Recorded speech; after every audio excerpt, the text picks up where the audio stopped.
Capítulo 4. El segundo robo, los conceptos de orden y autoridad. Monarquía y anarquía. Arche, el principio originario, no el gobernante. Toda reflexión sobre el orden comienza con una pregunta fundacional: ¿de dónde viene la autoridad? La respuesta moderna, contaminada por siglos de pensamiento hechiceril, apunta inmediatamente a personas, un rey, un presidente, una asamblea, o a documentos, una constitución, un contrato social. Sin embargo, la tradición antigua, más cercana al conocimiento alquímico, ofrecía una respuesta radicalmente distinta y más profunda: la autoridad no reside en una persona, sino en un principio. Los griegos llamaban a este principio arché. El arché no es un gobernante, ni un punto de partida cronológico. Es la fuente generativa, el principio ordenador y sustentador a partir del cual algo existe y se manifiesta con coherencia.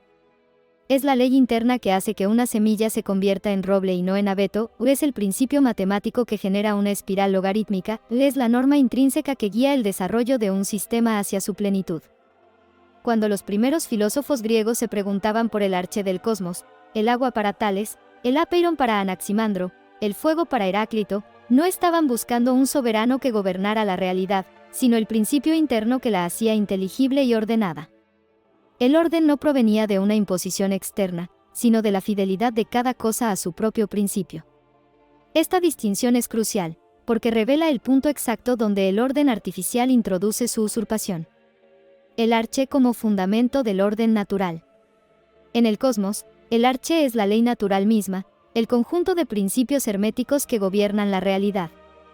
Es una autoridad impersonal, objetiva e inmanente.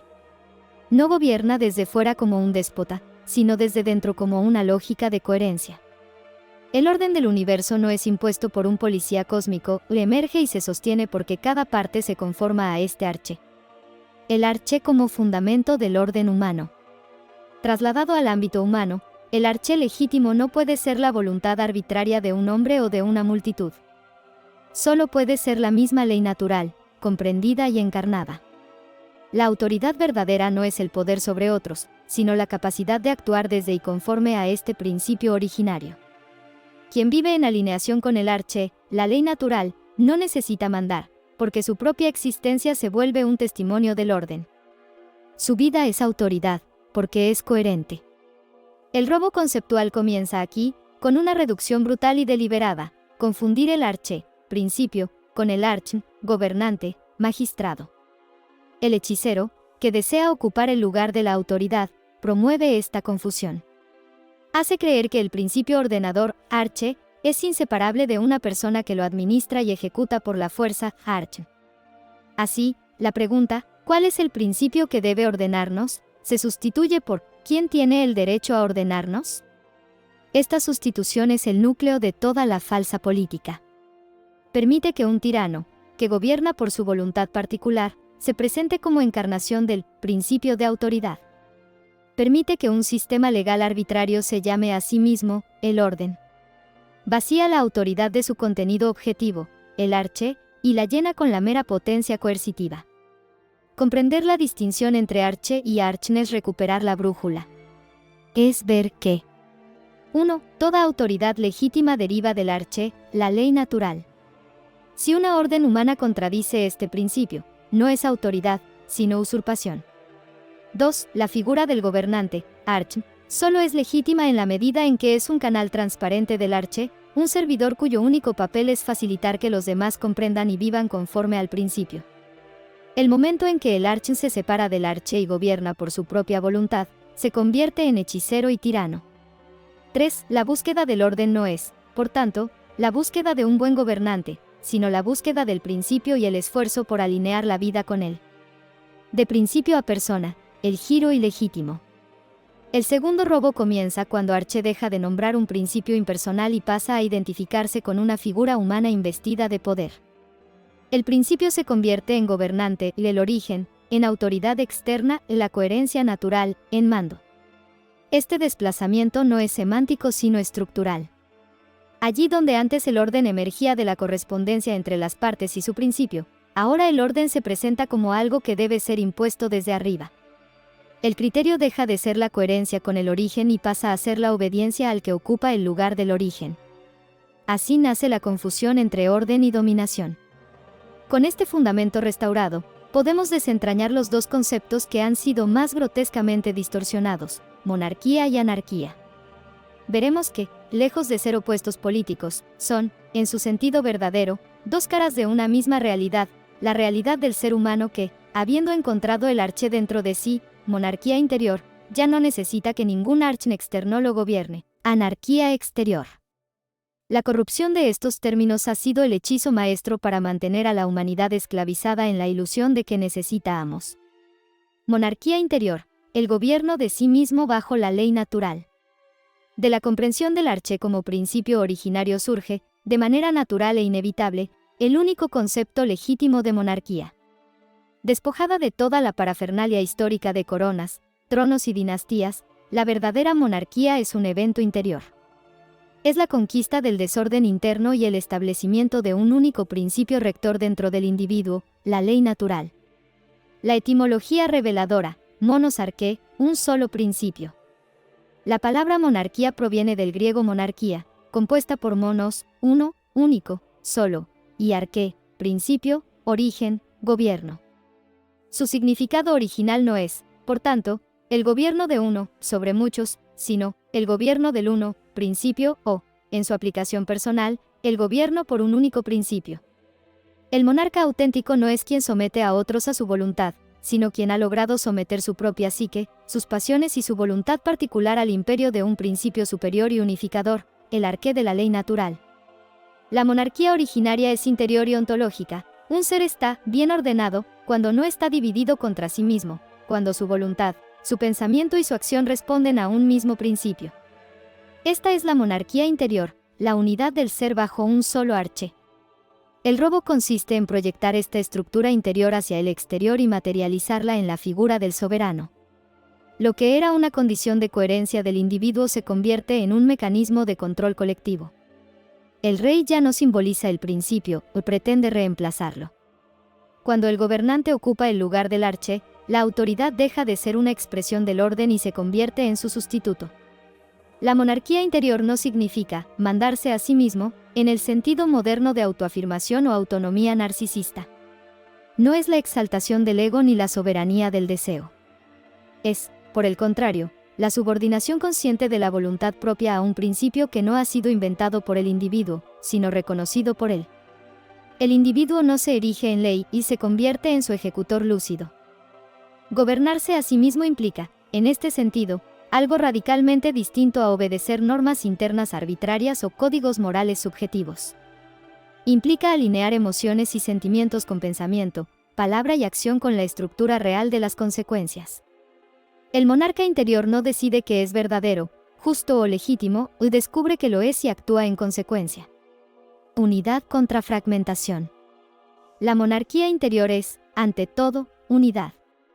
Allí donde no hay un principio rector, la vida se fragmenta, deseos que contradicen valores, acciones que traicionan convicciones, pensamientos que justifican lo que el cuerpo ya ha decidido hacer. Esta fragmentación no es un defecto psicológico o es el síntoma de una ausencia de arché. El orden artificial se alimenta de esta división interna. Un individuo dividido es gobernable, manipulable, previsible. En cambio, un individuo unificado bajo un principio no necesita ser dirigido desde fuera, porque su conducta emerge espontáneamente de su comprensión.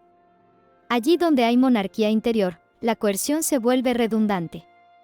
Por eso la monarquía interior ha sido sistemáticamente invisibilizada, ridiculizada o reinterpretada como sumisión religiosa, autocontrol represivo o disciplina moral.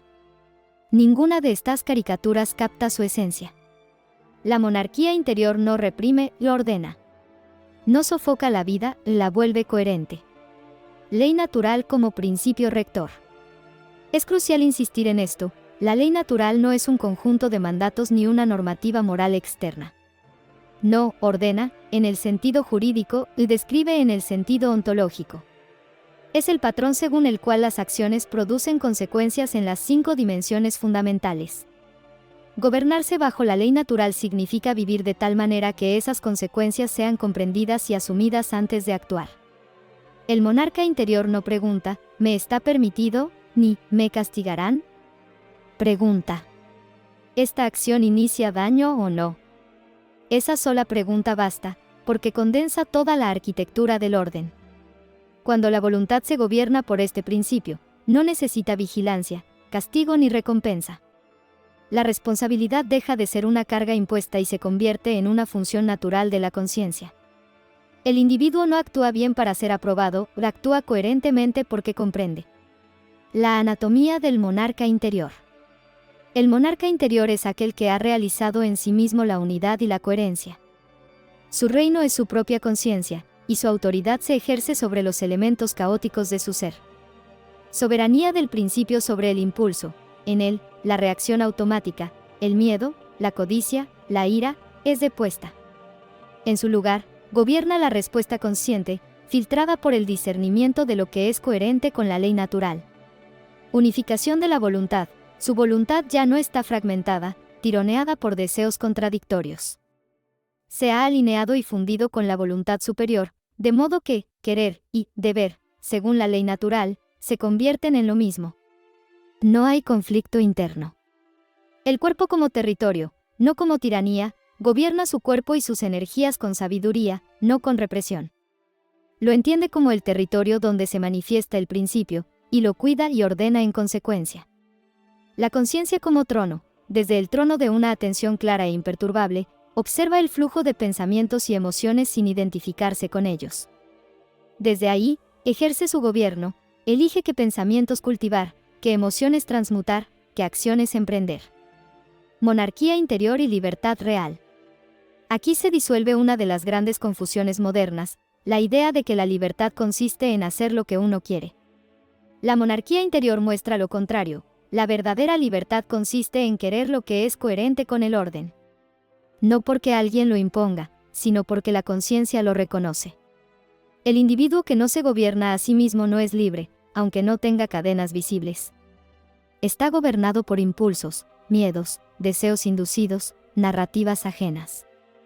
En cambio, el individuo que ha establecido su monarquía interior puede vivir incluso en contextos hostiles sin perder su libertad esencial, porque su orientación no depende de permisos externos. Esta es la razón por la cual la monarquía interior es incompatible con la dominación externa. No porque la combata activamente, sino porque la vuelve innecesaria. La monarquía interior es, por tanto, el único fundamento posible de cualquier autoridad legítima. Todo poder externo que no emane de este autogobierno es, por definición, una usurpación. El hechicero lo sabe, y por eso su primera y más importante tarea es impedir que los seres humanos desarrollen esta soberanía interna. Promueve la dispersión, la adicción al estímulo, la dependencia emocional y la obediencia externa, porque un pueblo de monarcas interiores sería un pueblo ingobernable para él. Recuperar este concepto es darse cuenta de que el primer y más importante territorio a liberar no es la patria, sino la propia psique. Es comprender que, antes de hablar de libertades políticas, hay que conquistar la libertad interior que otorga el gobierno de uno mismo bajo la ley natural. Solo desde este trono interno se puede mirar al mundo exterior y ver con claridad qué es orden verdadero y qué es mera simulación hechiceril. Y solo desde aquí se puede comprender por qué la monarquía interior conduce, de manera inevitable, a su corolario social natural, la anarquía verdadera. La práctica, el arte de gobernarse a sí mismo. Esta monarquía no se hereda, se conquista mediante el gran trabajo interior. Sus disciplinas fundamentales son: autoobservación rigurosa, el espectador real observar los propios procesos mentales y emocionales sin juicio, pero con extrema precisión. Reconocer los usurpadores internos, los impulsos hechiceriles de dominio, apropiación y engaño que pretenden gobernar en nombre del ego. Purificación de la intención, el decreto real antes de actuar. El monarca interior examina la raíz de su deseo, surge de una necesidad natural, de un servicio al orden, o del deseo de imponerse, poseer o destacar. Purifica su intención hasta que ésta se alinea con la máxima, no iniciar daño y cooperar con el florecimiento. Disciplina volitiva, la ley del reino ejerce la capacidad de sostener una decisión tomada en coherencia con el principio, frente a la tentación del placer inmediato, la comodidad o el miedo. Esta no es una disciplina impuesta desde una moral externa, sino la fuerza natural de una estructura interna coherente. Integración de partes. La unificación del reino trabaja para que pensamiento, sentimiento, palabra y acción dejen de ser reinos en guerra y se conviertan en una única expresión armoniosa de su principio rector. La consecuencia natural, la emanación del orden. El monarca interior, por el simple hecho de serlo, emite orden. Su propia coherencia actúa como un foco de gravedad psíquica y moral a su alrededor. No necesita promulgar leyes para otros, ni dar órdenes. Su presencia misma, su ejemplo de autogobierno sereno y potente, se convierte en una fuerza que desactiva los conflictos al no alimentarlos con reacciones caóticas. Inspira, sin pretenderlo, a quienes lo rodean a buscar su propia soberanía interior. Crea a su alrededor un espacio de claridad y responsabilidad donde el artificio y la manipulación hechiceril no pueden prosperar fácilmente. De la monarquía interior a la anarquía exterior. La monarquía interior no conduce al caos, conduce, inevitablemente, a la anarquía exterior en su sentido originario, la ausencia de necesidad de un arche impuesto desde fuera. Cuando cada individuo se gobierna a sí mismo bajo la ley natural, no queda espacio funcional para el gobernante externo. Este punto es decisivo y suele ser malinterpretado. La anarquía no es la negación del orden, es su máxima expresión. Es el estado en el cual el orden ya no necesita ser forzado porque ha sido interiorizado. La monarquía interior es, por tanto, la condición de posibilidad de toda anarquía real. El orden artificial invierte esta relación y afirma, sin gobernantes, hay caos. La ley natural afirma lo contrario, sin monarquía interior, cualquier gobierno externo degenera en dominación. Con esto, el segundo robo queda expuesto en toda su profundidad. El problema no es que haya desaparecido el orden, es que el orden fue externalizado, arrancado del interior del ser y convertido en instrumento de poder. Recuperar la monarquía interior no es un proyecto político ni una reforma institucional, es un trabajo alquímico, individual y silencioso, cuyo efecto colectivo es inevitable. Y es precisamente ese efecto, la anarquía como consecuencia natural del orden, el que el siguiente apartado deberá esclarecer. Autoridad sin principio. La autoridad legítima, en el sentido originario, no manda, orienta. No impone, revela. Es reconocida, no obedecida. Surge de la comprensión del principio, no de la fuerza ni del cargo. El orden artificial invierte esta relación.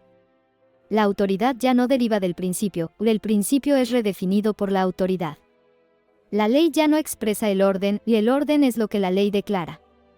La coherencia deja de ser el criterio, lo es la obediencia. Este es el núcleo del segundo robo, separar el orden de su fuente y colocarlo en manos de una voluntad humana. El efecto en la conciencia. Cuando el individuo es educado bajo esta inversión, aprende a buscar el orden fuera de sí. Aprende que el principio no se descubre, se recibe, y que la coherencia no se cultiva, se impone, y que la responsabilidad no es interna, sino delegable. Así, la monarquía interior, condición necesaria para la libertad, es sistemáticamente desactivada. El individuo ya no gobierna su vida desde un principio propio alineado con la ley natural, es gobernado por decretos que simulan ocupar ese lugar. Este vaciamiento prepara el terreno para el siguiente movimiento, la demonización de la ausencia de arche externo, es decir, la corrupción del concepto de anarquía. Porque si el orden solo puede venir de un gobernante, entonces la ausencia de gobernante solo puede significar caos. Y esa será la mentira fundamental que el tercer movimiento deberá sostener. Anarquía natural, el orden sin imposición que surge de la monarquía interior. La anarquía ha sido, quizás más que cualquier otro concepto, deliberadamente asociada al caos. En el imaginario moderno, anarquía evoca violencia, desorden, ausencia de reglas, colapso social. Esta asociación no es un error inocente, es una operación semántica de defensa del poder. Nombrar como caos aquello que hace innecesaria la dominación es una de las tácticas más antiguas del hechicero.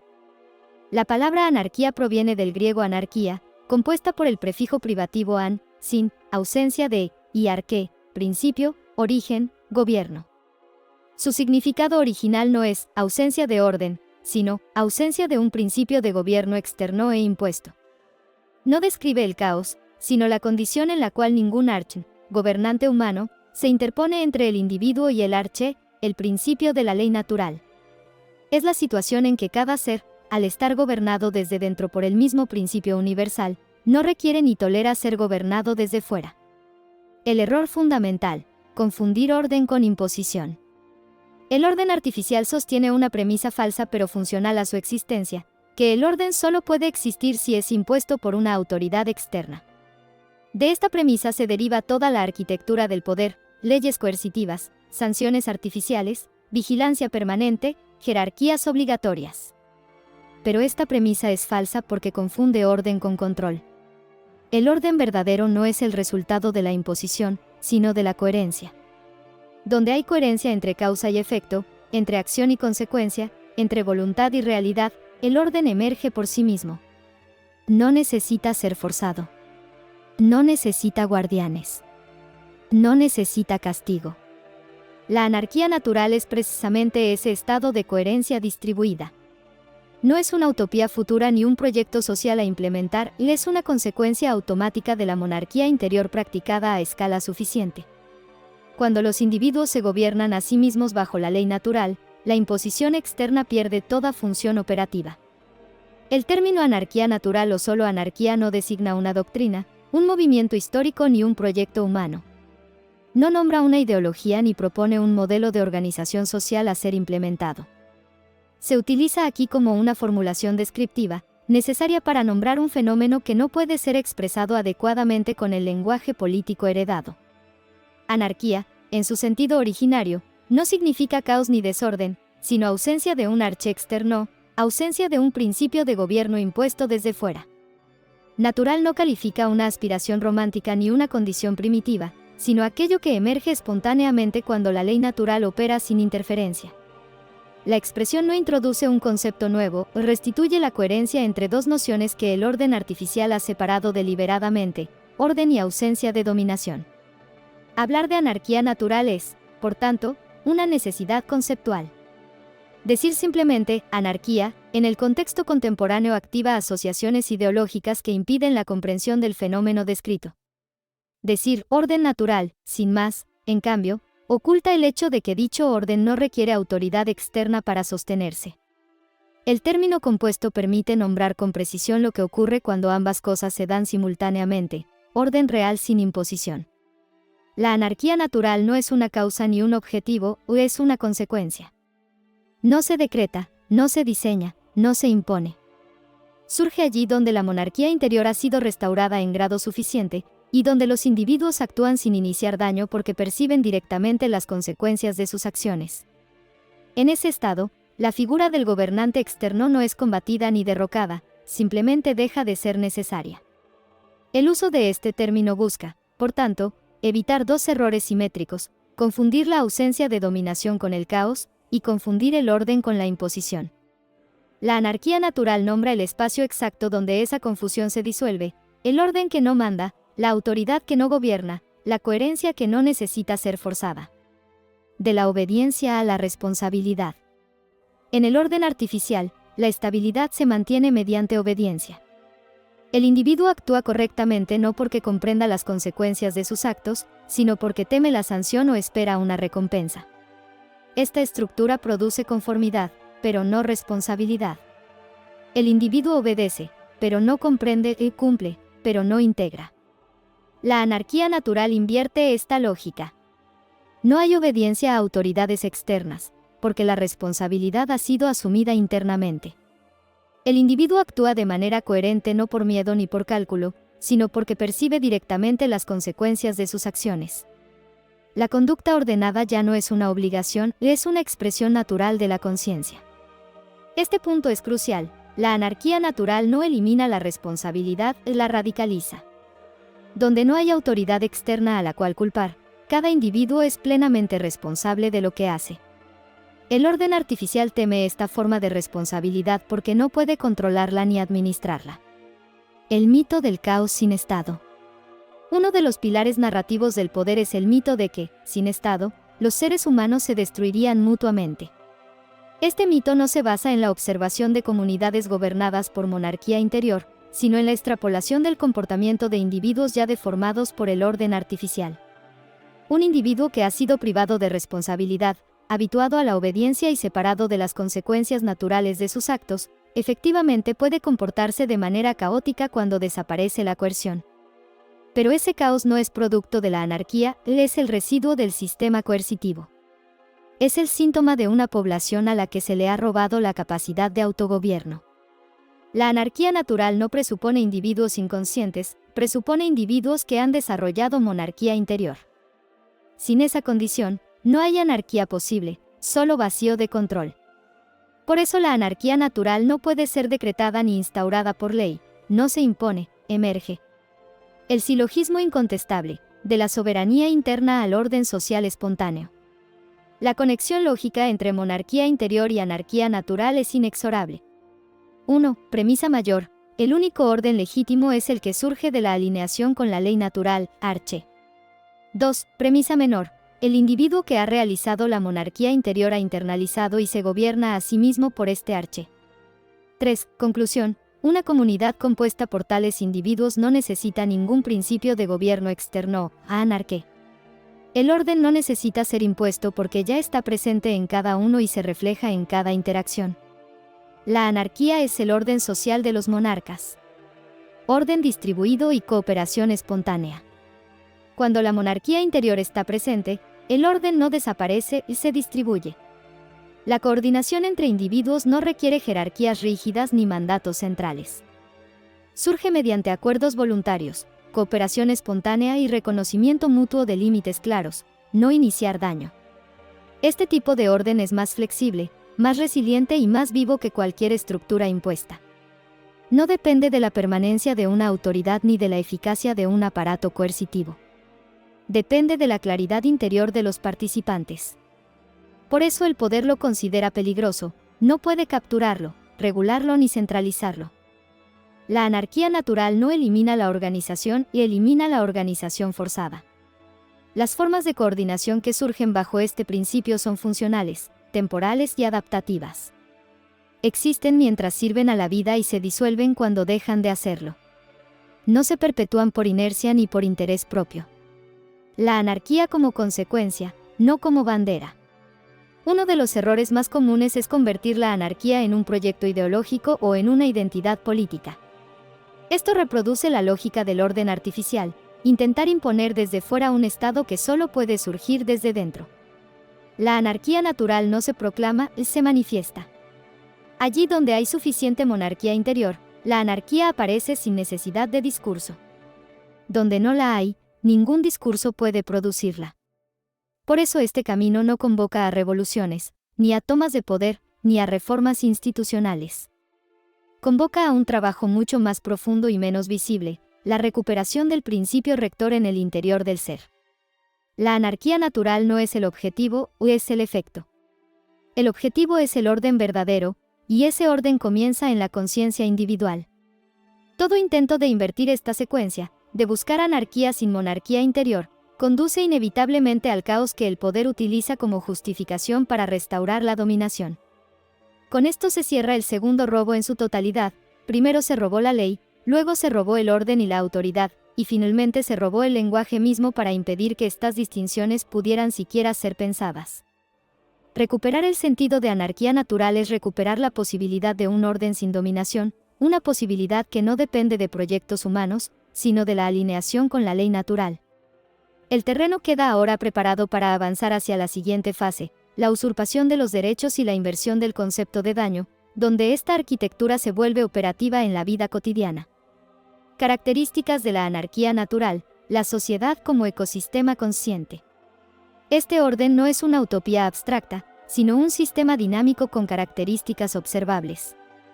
Autoorganización. Al igual que un bosque o un mercado libre genuino, la comunidad se organiza desde abajo hacia arriba, a través de millones de interacciones voluntarias, cooperaciones y ajustes mutuos. Las leyes son las reglas de cooperación descubiertas que facilitan la convivencia y el florecimiento, no decretos.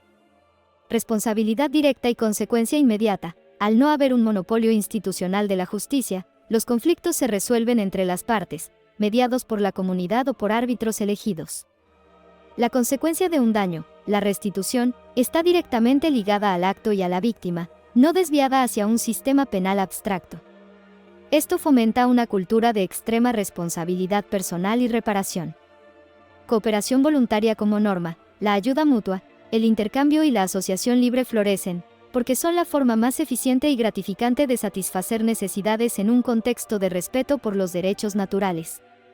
La coerción es vista como un fracaso costoso e irracional. Ausencia de monopolios coercitivos, no existe un Estado con el monopolio de la violencia, la ley o la justicia. La defensa, la resolución de disputas y la provisión de servicios son gestionadas de manera descentralizada, competitiva y voluntaria. La seguridad emerge de la red de acuerdos y de la capacidad general de autodefensa, no de un leviatán. El hechizo roto, porque el hechicero odia la anarquía natural. La anarquía verdadera es la pesadilla del hechicero y la prueba viviente de su estafa. ¿Por qué? Hace innecesaria su función. Un pueblo de monarcas no necesita salvadores, protectores ni legisladores. Expone su orden como lo que es, un sistema de robo institucionalizado. En una anarquía natural, no hay un mecanismo centralizado para extraer recursos, impuestos, o para dictar cómo debe vivir la gente. Es incompatible con la dominación. No se puede dominar a un ser que se gobierna a sí mismo y que coopera libremente con otros. La única manera de gobernar a tales seres sería mediante su consentimiento explícito y irrevocable para tareas específicas, lo cual es la antítesis del poder hechiceril. Por eso la operación de propaganda ha sido tan feroz, asociar anarquía con caos, violencia y destrucción. El hechicero proyecta en el concepto los horrores que su propio sistema produce, la guerra, la tiranía, la miseria, y los presenta como el resultado de quitar al gobierno. Su objetivo es inducir un miedo visceral a la libertad real, para que las personas, aterrorizadas, clamen por sus cadenas y por la protección de sus carceleros. El círculo virtuoso. Monarquía interior y anarquía natural forman un círculo virtuoso indivisible.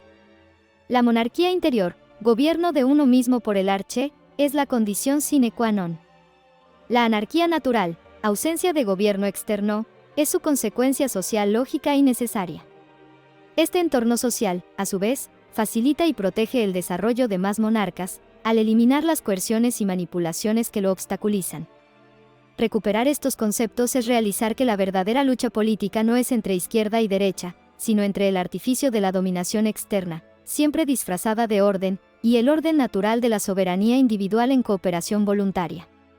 Es ver que el camino hacia una sociedad libre no pasa por tomar el poder del hechicero, sino por dejar de necesitarlo, y por construir, desde abajo y desde dentro, los cimientos de una verdadera anarquía, el orden sin amos, que solo es posible cuando cada uno se ha convertido en el dueño de sí mismo.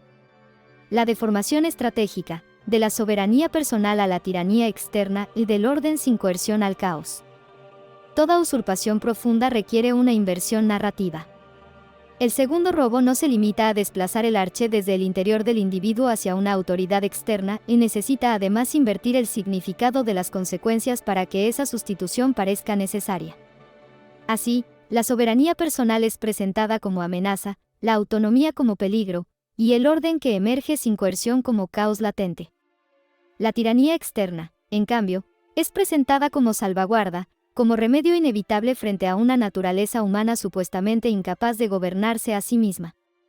La consecuencia de esta inversión es profunda. El orden deja de ser algo que se cultiva desde dentro y se convierte en algo que se impone desde fuera. La responsabilidad es reemplazada por la obediencia, la comprensión, por el cumplimiento, la conciencia, por el miedo. El individuo ya no se orienta por la ley natural, sino por decretos cambiantes que pretenden ocupar su lugar. El resultado no es estabilidad real, sino una paz artificial, sostenida por la coerción y permanentemente amenazada por el mismo caos que dice prevenir. Paradójicamente, este sistema produce exactamente aquello que promete evitar. Al separar al individuo de las consecuencias naturales de sus actos, al sustituir la responsabilidad por la sanción, el orden artificial atrofia la capacidad de autogobierno. Cuando la coerción se debilita, o falla, no emerge el orden natural, porque ha sido sistemáticamente desactivado.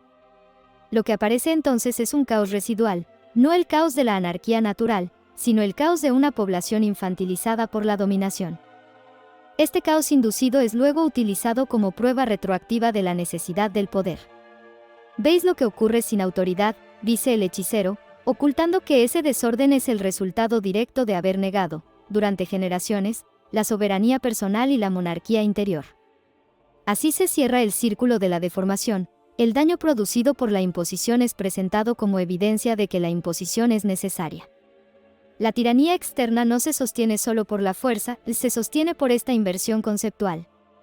Mientras el individuo crea que su libertad conduce al caos y que la coerción produce orden, seguirá entregando su soberanía a quienes se ofrecen como guardianes.